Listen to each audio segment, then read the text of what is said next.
Bismillah ar-Rahman ar-Rahim, wa salatu wa salam à Ashraf al-Mursalin. Chères étudiantes, chers étudiants, nous nous retrouvons pour une avant-dernière fois, parce qu'il n'y aura jamais de dernière fois entre nous, Inch'Allah, pour euh, pour terminer cette correction des exercices que je vous ai proposés. Alors, toujours le fameux schéma, pour que ça soit bien ancré dans vos têtes. Et voilà, je repasse en revue la totalité des intitulés de la première série d'exercices avec les mots dont nous avons traité tout à l'heure, des entrées. Nous avons traité toutes les informations relatives au bloc entrée, ce qui est représenté ici de manière uniforme d'un article à l'autre. Donc l'entrée en violet, l'information, et bien entendu en violet, l'entrée et l'information orthographique. Ici en jaune, l'information phonétique. En vert, l'information grammaticale. Et en rouge, l'information historique. C'est la même chose pour les cinq, mots que compte la première série. Alors, juste un petit rappel. Maintenant, nous passons au deuxième type d'information, c'est l'information sémantique. Alors, le dictionnaire est par excellence l'ouvrage de l'information sémantique. Il comporte le ou les sens d'un mot. C'est l'ensemble des acceptions, c'est-à-dire de sens acceptés ou les valeurs d'emploi d'un mot ou d'une expression. On y représente aussi les synonymes, les antonymes, figurent généralement après l'abréviation correspondante en gras. Alors, l'information sémantique comprend tout d'abord les différents sens du mot, qu'on appelle définition ou acception. La définition est une courte formule permettant, à l'aide de termes connus, d'identifier la réalité du monde désigné par le mot. Les différents emplois correspondant à des usages particuliers du mot. L'emploi peut également renvoyer à une utilisation dans un domaine d'activité particulier, technique, médical, musique, physique, chimie, linguistique, etc. Alors, à côté de ceci, il y a des informations sur le registre de langue, qui peut être argotique, symbolisé par ARG point, familier, soutenu, vieilli ou archaïque, standard, etc. Mais aussi les synonymes du mot pour un sens ou emploi particulier. C'est pour cela qu'il faut l'indiquer, c'est-à-dire qu'il s'agit du synonyme du mot d'entrée relativement à un sens particulier, c'est-à-dire un seul sens quand il n'y a qu'un seul sens, mais quand il y en a plusieurs, nous allons spécifier c'est-à-dire le synonyme du mot relativement à un sens particulier. Et puis, bien entendu, les antonymes pour un sens ou un emploi. Alors, revenons donc à notre série d'exercices. Vous verrez, à l'instar des autres rubriques, alors, pour ce qui est de la définition, qui est le cœur de l'information sémantique, je l'ai toujours représenté en bleu ciel. Donc là, pour le mot ramadan, c'est bien là. Pour le mot, c'est-à-dire aussi bien pour le sens 1 que pour le sens 2, etc. Alors, pour le mot ramadan, il y a un premier sens qu'enregistre le dictionnaire. Donc c'est mois pendant lequel les musulmans doivent s'astreindre au jeûne entre le lever et le coucher du soleil. D'accord.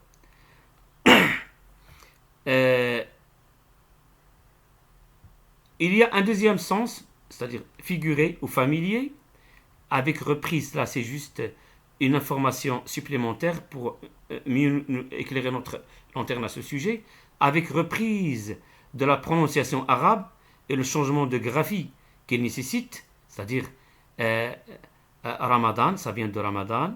Donc, Ramadan, dans le sens de figurer, renvoie à Ramdan. Ramdan, avec ici l'information phonétique devrait être représentée en jaune. Il y a une petite erreur. Et puis, le sens de Ramdan ici, donc c'est en bleu, tapage, vacarme. Donc là, on a deux sens. Un premier sens, le voilà. D'accord. Et voilà un deuxième sens, donc, on a trouvé un autre sens au mot, sens figuré et propre. Euh, Ramadan renvoie à Ramadan. Donc, Ramadan est dérivé donc de Ramadan pour signifier tapage et vacarme. Pour ce qui est du deuxième article, donc marocain, le sens, il y a combien de sens? Il y a là aussi deux sens. Le premier sens est peau de chèvre de mouton tannée au sumac et à la noix de Galles, teinte et souvent grainée. Comme deuxième sens, cela signifie, marocain signifie un portefeuille ministériel ou un poste de ministre. Et puis, il a bien un synonyme, c'est voir ministère. Et un homonyme qui est marocain, donc qui se prononce de la même manière. Donc, il y a une homophonie donc, à ce niveau. D'ailleurs, lors de la dernière vidéo, j'ai essayé donc de trouver un lien entre marocain, c'est-à-dire avec Q I-N, et puis marocain avec C. Donc, le troisième mot, donc c'est Saba, d'accord? Et on a enregistré pour le petit Robert enregistré 3 sens pour ce mot. 1, 2 et 3. Le premier sens, donc c'est un peu renvoi à, c'est pour dire repos que les juifs doivent observer le samedi, jour ou bien jour consacré au culte divin. Pour le deuxième sens, assemblée nocturne et bruyante de sorciers et de sorcières au Moyen-Âge. Vous remarqueriez, vous voudrez bien remarquer que ici, un peu donc, c'est-à-dire le fait de traiter le sémantisme de sabbat, donc qui est dérivé donc de l'hébreu Shabbat, d'accord, et Ramadan qui est dérivé de Ramadan, de l'arabe.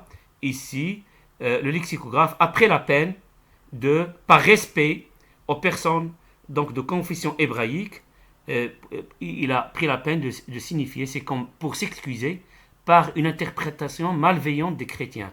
Alors, ce qui n'est pas le cas donc pour Ramadan. Donc là, on a dit avec reprise de la prononciation arabe et le changement de graphique. On a dit tapage vacarme. Alors, on n'a pas pris la peine, donc c'est un peu deux poids deux mesures. Il fallait que je le souligne de toute façon. Je lis les choses, donc non pas avec des arrière-pensées, mais je lis ce que j'ai sous les yeux.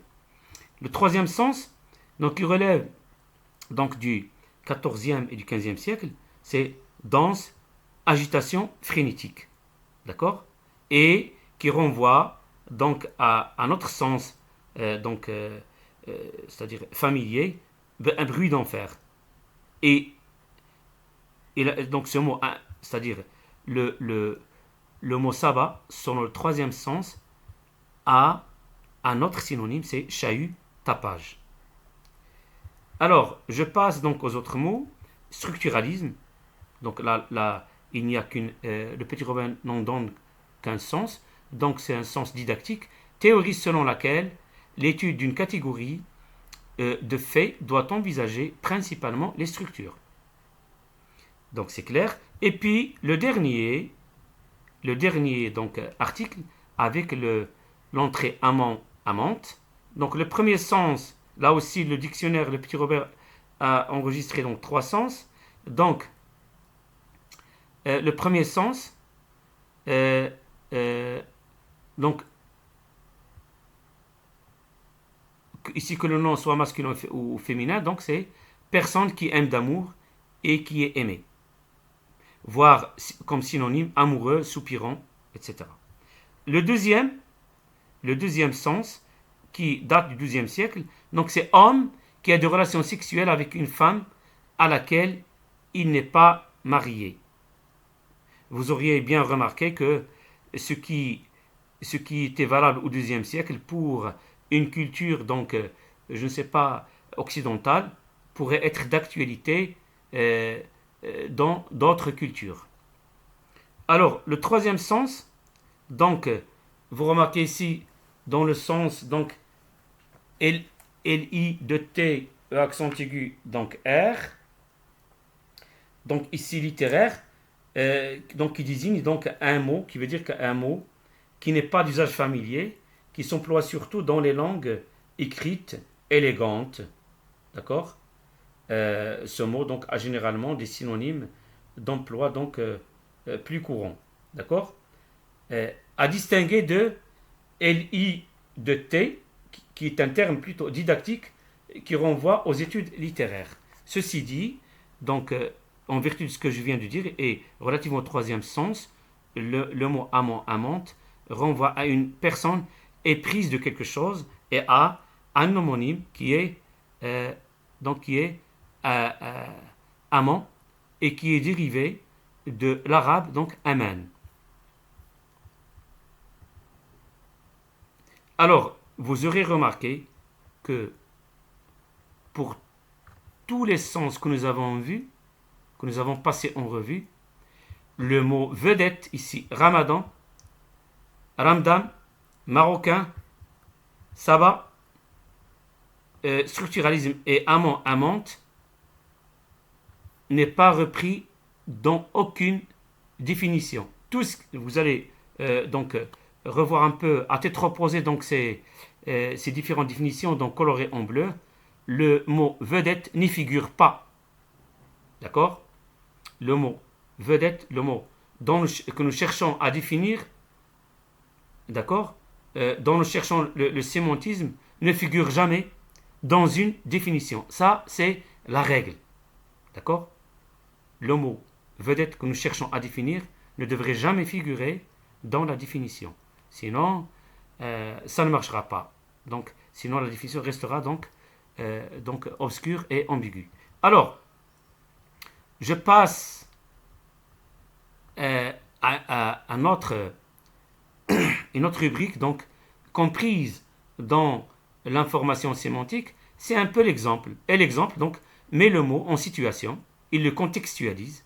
C'est une manière d'actualiser le sens dans un contexte d'utilisation, ce qui donne des informations supplémentaires sur son sémantisme. Il est de deux types. Il est soit forgé, et il s'appelle dans ce cas l'exemple forgé, donc c'est-à-dire forgé par les bons soins du lexicographe, il est proposé par le lexicographe lui-même, ou bien il renvoie à une citation.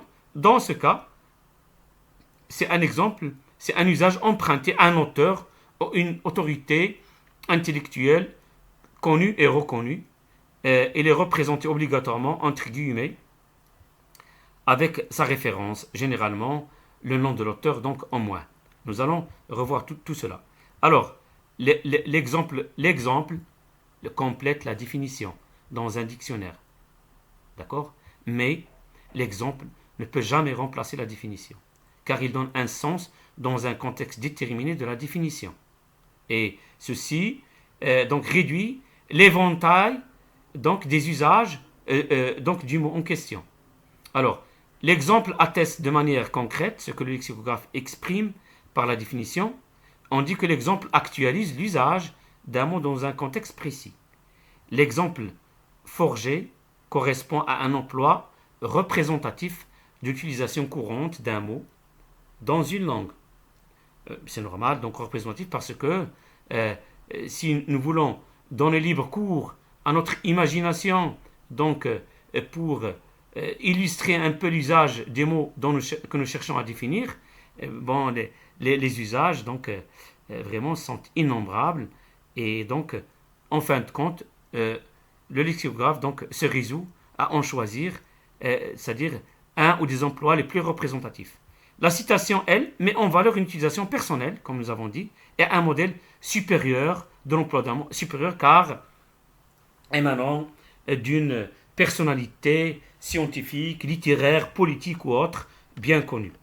Et puis après, il y a l'élocution. Donc, l'élocution, donc, qui sont des expressions construites avec le mot d'entrée et avec un sémantisme particulier. Donc, les locutions sont indiquées par l'abréviation, donc LOC. Donc, nous parlons ici du sémantisme particulier. C'est un peu le cas des expressions idiomatiques, des proverbes, des collocations, d'accord, des expressions figées.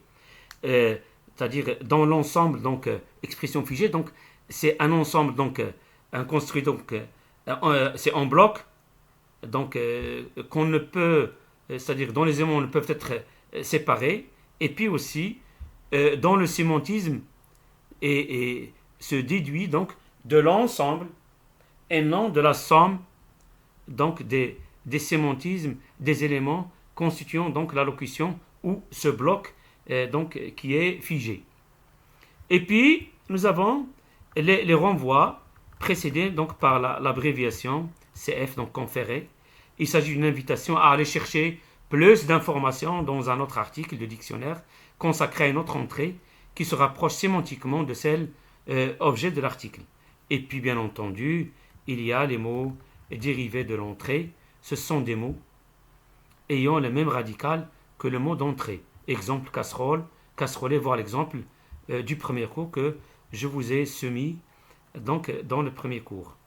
Et puis bien entendu, d'autres informations peuvent figurer dans l'article concernant le comportement morphologique du mot, comme pour certains mots qui ont des pluriels donc particuliers. Alors, enfin, les illustrations, elles sont très présentes dans les dictionnaires encyclopédiques par exemple, ou dans les dictionnaires des choses. Elles jouent le rôle d'un support visuel qui permet de mieux comprendre les informations contenues dans un article de dictionnaire. Ceci d'autant plus intéressant que ici, donc les lexicographes prennent en considération les différences de culture. Il y a des choses qui existent dans une culture sans exister dans l'autre. Et puis ces illustrations permettent de donner une idée de ce à quoi donc, renvoie le mot que nous cherchons à définir. Donc, comme exemple d'illustration, une carte, un plan, un portrait, une reproduction d'art, etc. Alors, revenons maintenant à voyons ce qu'il en est donc, au niveau donc, de notre exercice. Donc, pour le premier mot, pour le premier article, c'est-à-dire le mot vedette est Ramadan. Donc, ici, en gris clair, j'ai marqué un peu, et en caractère donc, et en italique, c'est pour souligner un peu l'exemple forgé, qui est forgé par le lexicographe lui-même. Donc, pour Ramadan, il a donné un exemple d'usage. Donc, observez les prescriptions du Ramadan faites de la fin du Ramadan. D'accord? Et comme exemple emprunté ou comme citation, là que j'ai coloré en vert bouteille, donc relativement à un autre mot donc d'origine turque, donc qui est de la même famille donc que Ramadan, Bayram ou Bayrem. Donc là, nous donnons un exemple emprunté à Maupassant. Le Ramadan dure 30 jours. Donc, si je vous demande de me souligner un exemple forgé, par exemple pour le mot Ramadan, d'accord, vous allez me dire, vous allez répondre comme cela. Donc, le premier exemple forgé relativement au sens 1 du mot Ramadan est bien observer les prescriptions du Ramadan faites de la fin du Ramadan. Pour ce qui est des exemples empruntés ou des citations, donc, il n'y a qu'une citation pour ce mot, aussi bien pour le sens 1 que pour le sens 2, et vous allez dire que il y a un exemple emprunté à Maupassant, et vous allez reproduire donc l'exemple, entre guillemets, le Ramadan dure 30 jours. Alors, pour ce qui est donc des exemples relativement au sens 2 du mot Ramadan, il n'y a qu'un seul exemple forgé. Ils ont fait un Ramadan terrible. Et donc la réponse à donner est comme suit. Alors, relativement au sens 2 du mot Ramadan, donc il n'y a qu'un seul exemple forgé, et ils ont fait un Ramadan terrible. Alors, pour ce qui est donc du deuxième article, marocain, relativement au sens 1, il y a un exemple forgé, c'est marocain, rouge, brun. Comme exemple emprunté, il y a un exemple emprunté à Nerval, donc un gros, une folio relié relié au maroquin rouge. Alors, pour les exemples relativement au mot marocain, il y a un autre exemple forgé relativement au sens 2, c'est il a fini par obtenir un marocain. Alors, pour l'exemple 3, donc qui compte donc 3 sens, le mot sabbat, il y a lieu de souligner un exemple forgé, le jour du sabbat, relativement au sens 1 donc, du mot sabbat. Pour ce qui est du sens 2, il y a un exemple emprunté à Hugo, à Victor Hugo, un démon ivre encore du banquet des sabbats. Et relativement au sens 3, il y a deux exemples forgés, s'il vous plaît, deux exemples empruntés, s'il vous plaît, deux citations.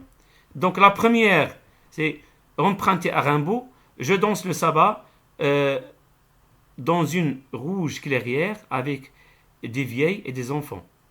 Et puis, comme deuxième exemple emprunté à Racine, donc, relativement au sens 3 du mot sabbat, c'est l'exemple qui commence par voyez le beau sabbat jusqu'à porte. Donc, voyez le beau sabbat qu'ils font à notre porte. Alors, relativement à l'article 4, donc, comme il n'y a qu'un seul sens, donc ce n'est pas la peine donc, de mentionner ici les sens puisqu'il n'y en a qu'un, il y a un exemple forgé, c'est le structuralisme de la psychologie de la forme, de la linguistique des sciences humaines, et puis un seul exemple emprunté à André de Martinet, le père du fonctionnalisme, ou bien l'un des pères connus du fonctionnalisme, donc qui commence par fonctionnalisme et qui finit par divergent. Alors, fonctionnalisme et structuralisme ne sont pas des points contradictoires, ni même divergents. L'exemple est emprunté donc à André Martinet. Pour ce qui est l'exemple de l'article 5, il y a trois sens. Alors, relativement au sens 1, c'est-à-dire relativement au sens 1 du mot amant ou amante, il y a un exemple emprunté à Molière, un amant fait sa cour, ou s'attache son cœur. D'accord ? Pour ce qui est des exemples relativement au sens 2 du mot amant, amante, il y a un exemple forgé, elle a pris un amant. Et un exemple emprunté à Balzac. Donc, il est facile d'être amant que mari. Alors là, j'ai commis une petite erreur. Donc ici, donc cette partie, donc au pluriel, les amants, l'amant, sa maîtresse. Nous avons dit que tout à l'heure que nous allons trouver d'autres informations supplémentaires relativement au pluriel, donc des mots, etc. Et puis là, donc les amants, l'amant et sa maîtresse, c'est un autre exemple, donc un autre exemple forgé. Donc pour ce deuxième sens, il y a deux exemples forgés. Le premier, elle a pris un amant. Le deuxième, les amants, l'amant et sa maîtresse. Et un seul exemple emprunté à Balzac, il est plus facile d'être amant que mari. Relativement au sens 3 du mot amant, amante, il y a deux. Donc, pour que ça soit clair, je dois un peu mettre. Voilà.